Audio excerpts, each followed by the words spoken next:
it's been a little while since I've done an actual deck profile video for you guys, so I think it's overdue. I don't know. I'm making it. It's for you guys. I hope you enjoyed. I was actually on Reddit earlier today, and somebody had made a post. I don't think it was even posted today. It might have been from a couple of days ago. So I was on the subreddit for Force of Will, and some guy had put a post about wanting an up-to-date Reiya deck. And I gave him the deck list, and it's all on there. If you guys don't want to watch the video, just go onto Reddit and look that thing up. But the deck list is all in the description, just as usual. You guys don't have to watch the video. You guys can just pause it, go there, put on some music or something. But with the release of pretty much all of the Reiya support stuff, I realized that it's not the perfect mechanic for her, but it does work very well with a lot of the cards that work well with her. And what I'm talking about, of course, is making a mostly fairy tale build for her, because from what I've seen, the two ideal colors for any Reiya deck are light and darkness, or white and black. So I decided to make an all fairy tale, mostly using the mechanic of drain or life gain Reiya deck build. So here it is. Here is the wonderful, just gorgeous Winds of the Ominous Moon Reiya card that I pulled, which unfortunately I only pulled one out of the equivalent of 4 boxes, and I think I pulled like 3 CLs, Phantom Feasting, for people who don't know the actual name of the ruler.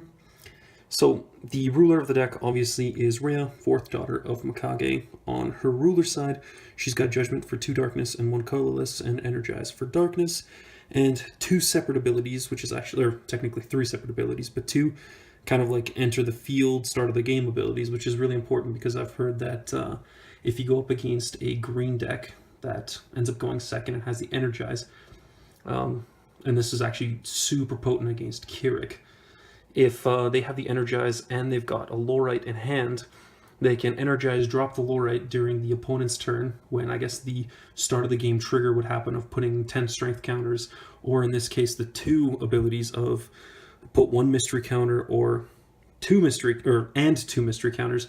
It could trigger and remove those, and they've got a Lorite on the field. But the cool thing is, because it has it as 2 abilities, they can only cancel either the get 2 mystery counters or the get 1 mystery counter. So she's got the ability at the beginning of the game, put a mystery counter on this card, and her sealed ability at the bottom, which is Ominous Moon, at the beginning of the game, put 2 mystery counters on this card. So if it doesn't get Lorited, essentially you start the game off with 3 mystery counters, which is phenomenal if you're playing a discard deck, which I have a variant of that deck, and I'm going to record that at a later time. And it's awesome with, the Dark Butterfly or whatever. And then she's also got the ability tap, put a mystery counter on this card. Now, you guys have seen the old video that I posted with Teacher's build of the deck, where he was running, I think, Darkness and Water, where he was using a lot of the tap ability. He had the Water dragon on the field that you could tap that dragon to get your stones per turn instead of tapping your ruler. But I don't particularly use that ability all too much. So, oh right, and on her ruler side, or J ruler side. On her J ruler side, she still is Reiya, 4th daughter of the Mikage. She is a 12/12 vampire J ruler with flying, and she's got the following ability. When this card enters the field, put 3 mystery counters on it. So exactly like the first one, but with 2, or without 2 abilities, just in 1 ability. And she's got the ability tap, remove a mystery counter from this card, destroy target resonator, and her final unlocked ability, which has caused a lot of controversy in the community, mostly because a lot of people were expecting it to be bonkers, crazy, chocolatey coated, delicious, amazing, but it wasn't. So I still think it's awesome, especially if you're flipping essentially to win in the next turn or so. So her unlocked ability on her J ruler side is called Eye of Ragnarok, which is a nice little allusion to the lore. When this card enters the field, look at your opponent's hand and choose a card. Until the end of your opponent's next turn, your opponent cannot play cards that share a name with this card. So it's a nice little hand control. I mean, I was doing the playtest of this deck against Dayman's new, what was it? Either Imul deck? Yeah, I think it was Imul deck, and he was playing a lot of Winds of Gold. And I actually lock down his ability to play Winds of Gold, which was awesome. So let's start off with the Resonators. In this particular deck, like I said, it's mostly tribal. Actually, I think it's an entirely tribal fairy tale. So I run 4 of Kintaro's Partner, which is a 1-drop fairy tale / beast resonator, 4/3 for 1 darkness, which has the ability when this card enters the field, target J/resonator gains -2/-2 until the end of turn. I would have liked it if it was when it enters the field, you can banish it to get -4, or it does -4, kind of like the Black Leaf in Guild of Gifted Conjurers decks, but I mean, you can't win them all. So I run 4 of Kintaro's Partner, and it is from Winds of the Ominous Moon.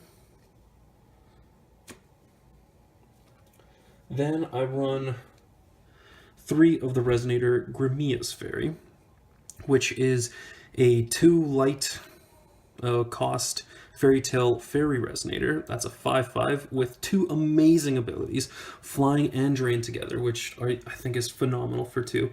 And I don't really, I know I was kind of like ranting about how I really wanted to get the variant just so I could have it, because I have very bad luck pulling variants even when I buy like a bunch of boxes, but this one is objectively better than the variant version of it, because the variant drops the drain, keeps the flying, but becomes a 6/6. So I'd rather keep drain and sacrifice 1 attack and 1 defense, and that card actually works towards the life gain aspect of this deck. Then we've got 3 and a gorgeous full art, just phenomenal, and you can see my reflection and the camera's reflection in the full art there. But I run 3 of the Resonator Kintaro. He is 1 darkness and 1 colorless to cast.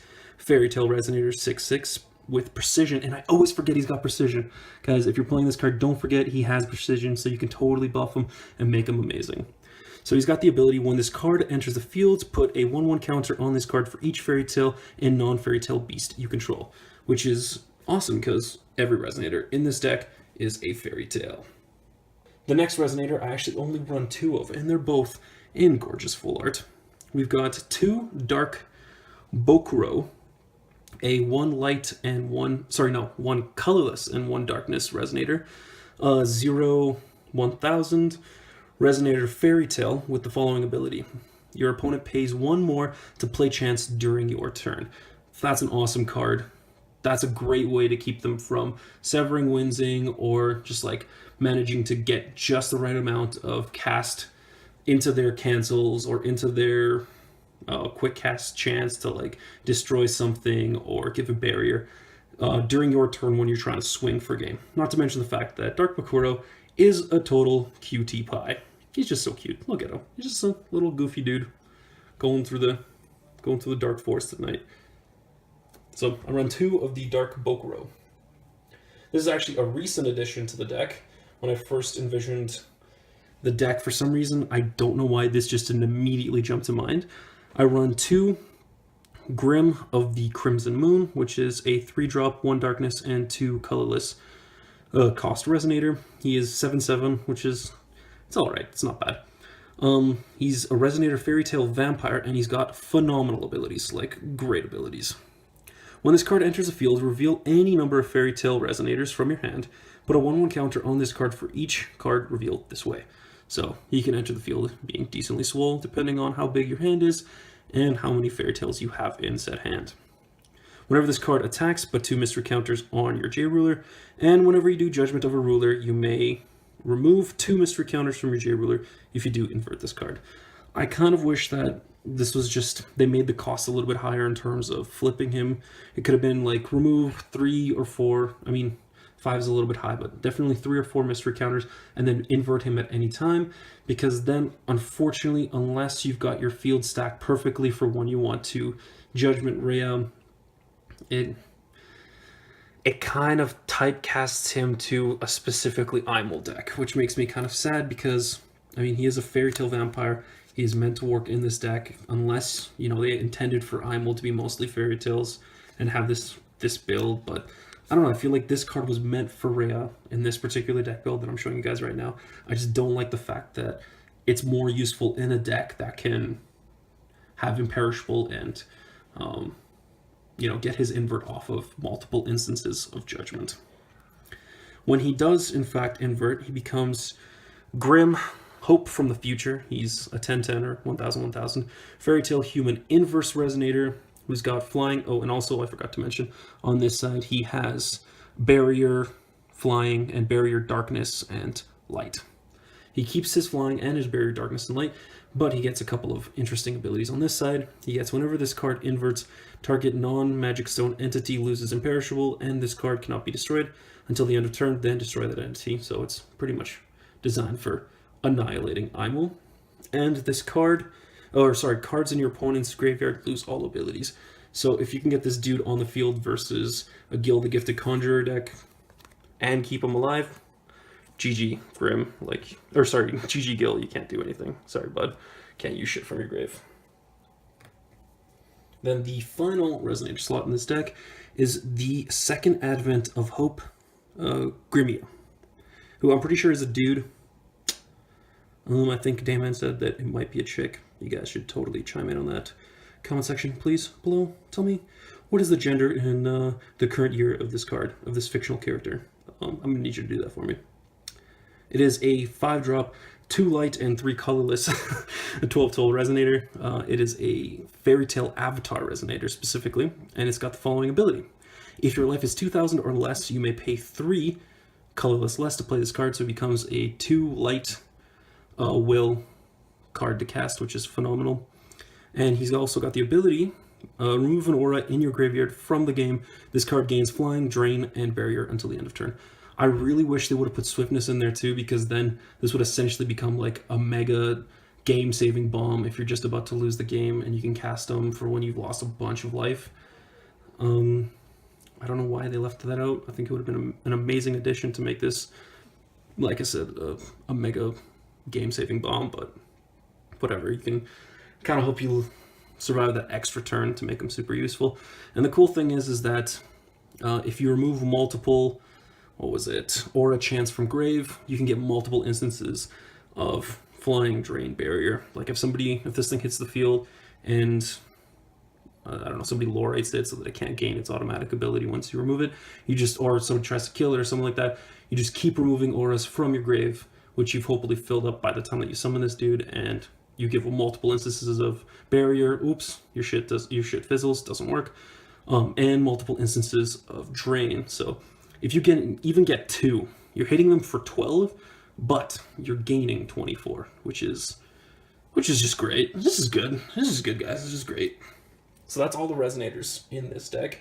Now we're moving on to Chants and Additions. The first Chant, and quite possibly my favorite art card out of every non-ruler card that came out in Winds of the Ominous Moon, the Chant Time Reversal. Unfortunately, it's not a quick cast, and it's not a mystery chant. I have no idea why they didn't do that, because there's that 1-drop that lets you search out mystery chants, and this isn't one of them. I don't know why they didn't do this. Why is this not a mystery chant, Force of Wilco? Why? So, it's a 1 darkness, non-quick cast, non-mystery chant. Draw a card, put a mystery counter on your J-Ruler. It's also got the additional awakening of remove 3 mystery counters from your J-Ruler at the next end of turn, recover all entities you control. And the important part of that final ability there, the awakening one, is that it's all entities, which means if you've got tap additions, if you've got resonators, if you've got J-Rulers, if you've got stones, it untaps everything. So, especially in a deck where you're constantly trying to keep the opponent off of you, and your stuff has Drain, or stuff that has life gain, and stuff like that, you want to keep your stuff untapped. You want to swing, get that life, untap, hit them again when they're, or not hit them again, but like block them while they're trying to hit you, and then just make a bunch of life and make it super difficult for them to win. Then we got the first of our Aura Chants. It is Aura of Hope. So 1 light, quick cast, rest, target J/Resonator. If you want to precision into something, and that's going to be really important when I show you guys a sideboard, or if you want to just stop something mean and gross that doesn't have barrier light from hitting you, you're just like, no, get out of here. Go. Get. For 1. And this is a phenomenal card to put into your grave decently early game so that you can use it for Grimmia's ability later on. Our next Aura Chant, one that I run 4 of in this deck, is Resuscitating Will. I do have a full art of this, but I actually have it in my other Reiya deck, which I can definitely make a video for. That one's really close. It's kind of like the final version of the one that I've been posting gradually since Reiya first came out. Yeah, it's good. It's done. I'm happy with it. It's kind of all over the place. It's not just fairy tales like this one is, but I can post that one at a later date. So we've got Resuscitating Will, 1 light or a chant, quick cast, recover J/Resonator. So let's say I'm using Grimmia or anything that if I'm swinging for game, or I'm just trying to get a bunch of life from like Grimmia's Fairy or something like that with Drain, hit, untap, hit, gain a bunch of life, do a happy dance, win, move on with life. Question mark, profit. Now we're getting to the 2-drop chance. I've got Naughty Child's Chastising. Again, I've got full arts of these. I don't remember what deck I've got them in, but I love the full art. I love the art on this card.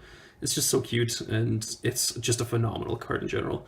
So Naughty Child's Chastising is a quick cast chant for 1 light and 1 colorless. Destroy target resonator that is attacking you. You gain life equal to its attack. So a funny little recollection from playtesting this deck. I don't know if I won that match, but it was definitely fun.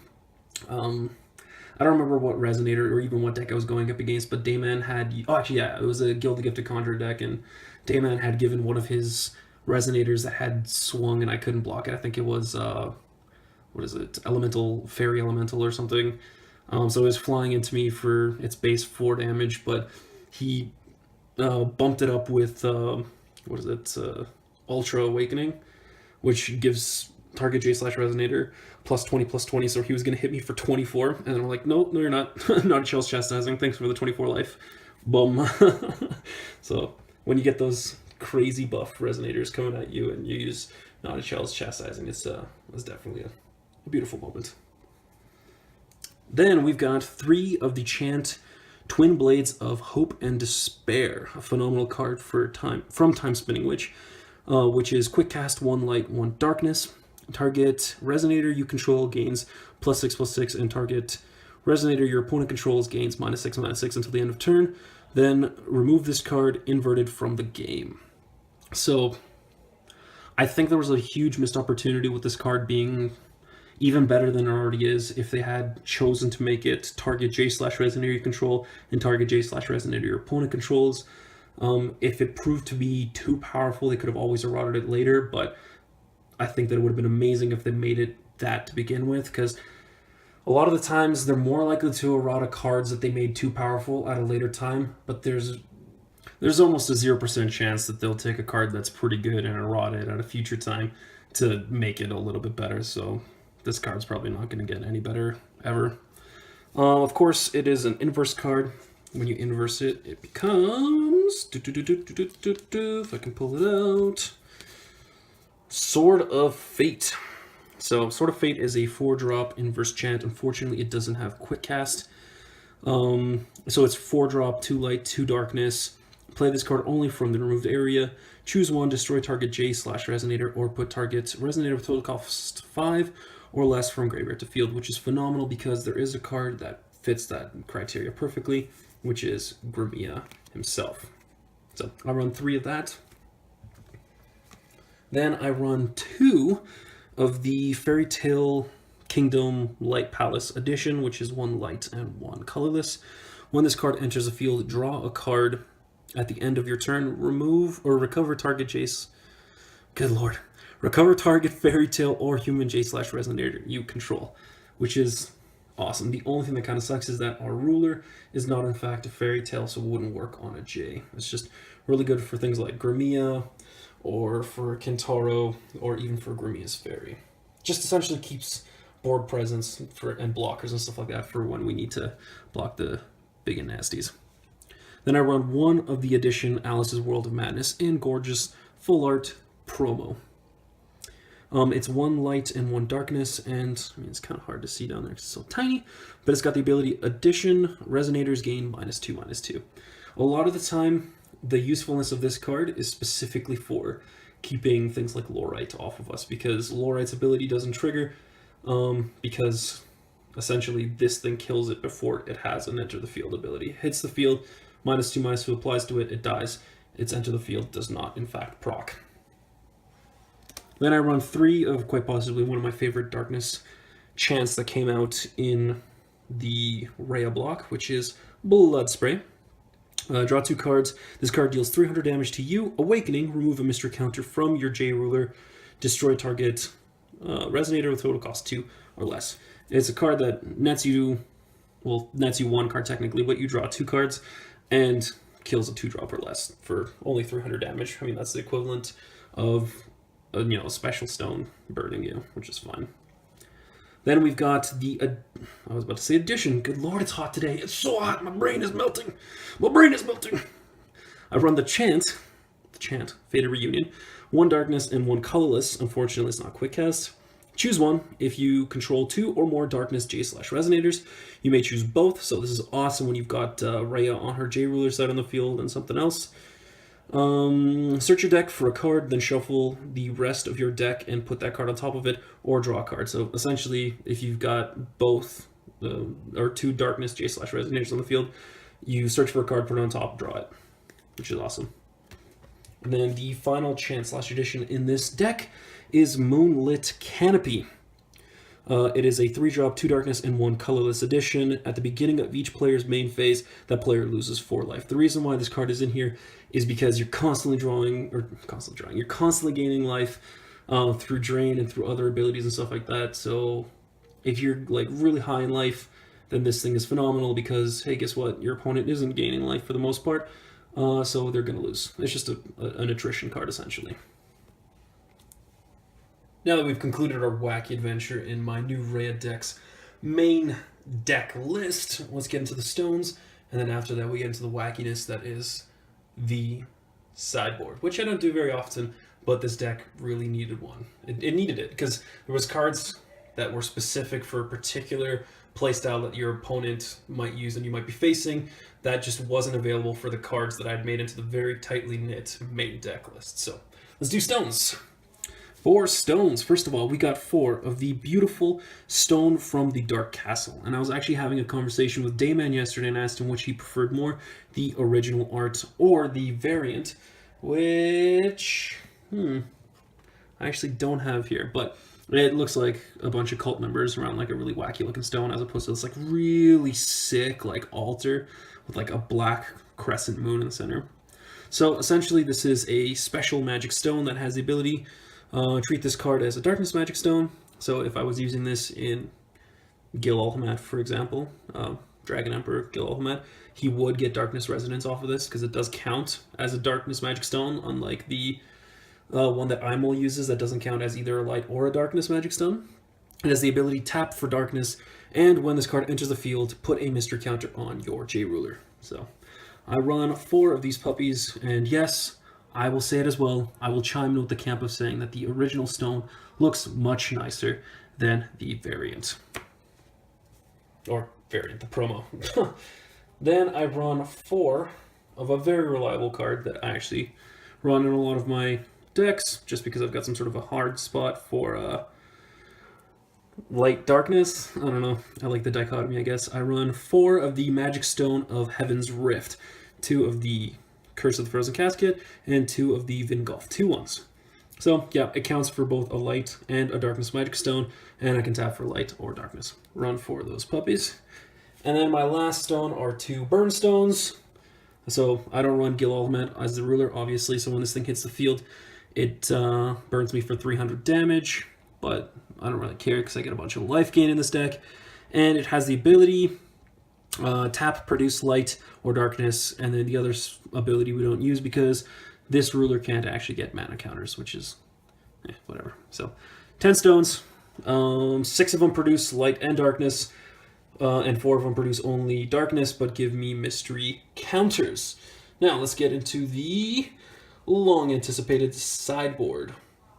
Now every single card that I've got in here is just one shy of a play set. It's 3 of everything. Obviously, it's used. Super intelligent foul players out there know that a sideboard can only be 15 and have to be exactly 15 cards. So I run 3 ofs of everything in my sideboard.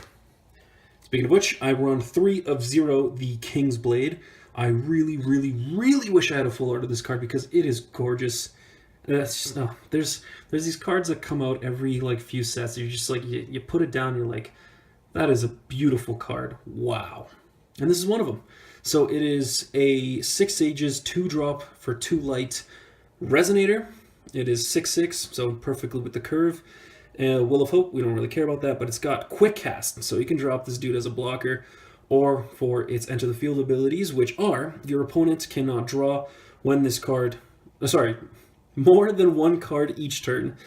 Sorry guys, it's like really, really hot in Canada right now. And then, the more important one, Resonators you control cannot be returned to their owner's hands, which is super important for specifically going up against Shayla, which absolutely loves, or Shayla-themed cards like Shayla's Return, that just loves putting your stuff back in a hand, which can really just throw a wrench into your tactics, so to speak.